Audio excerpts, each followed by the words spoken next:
Šiandien Hinamotas, ne šiandien, bet ketvirtadienį panašiai sugedo.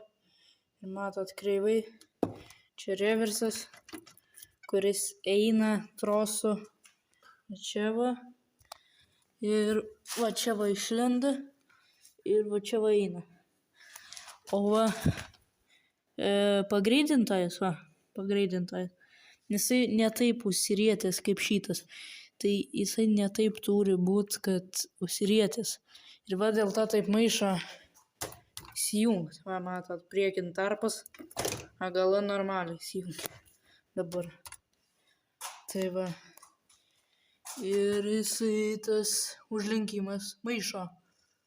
Ir tai nelabai gerai. Tai skambinom vienam parduotuvai.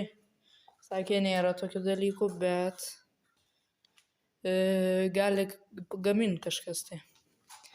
Tai aš galvojau, kad tokių trosų nėra, nes paprasčiausias va tokias lemputės šoninės nėra. Sunku rast, tai galvojau, jau tikrai troso tokia nebus.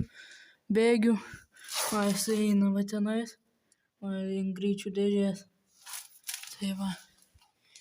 Ir va buvom užvirinę, visas vairas judėjo, o dabar nejuda, viskas gerai.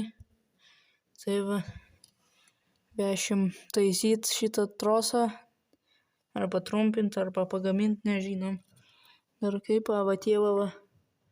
Ir matos, kad jie skyrės, va. Kažkom tai. Tai va, Hinamoto biškį pagedęs, bet važiuoja. Aišku, aš dar reguliavom biškį. Jungia atbulinių iš pradžių. Girdis dantračiai kaip praleidinėja. Priekin važiuoja, atbulinių dantračiai praleidinėja. Tai sunki sistema, nes japonai, jie visą laiką, jeigu gamina, tai sunkiai gamina. Negali kaip Kubota arba ir 15. Va čia va palėtinta, pagreitinta. Ir va čia va bėgiai, atbulinis, greitas ir pirmas. Negali taip padaryti. Tai jo.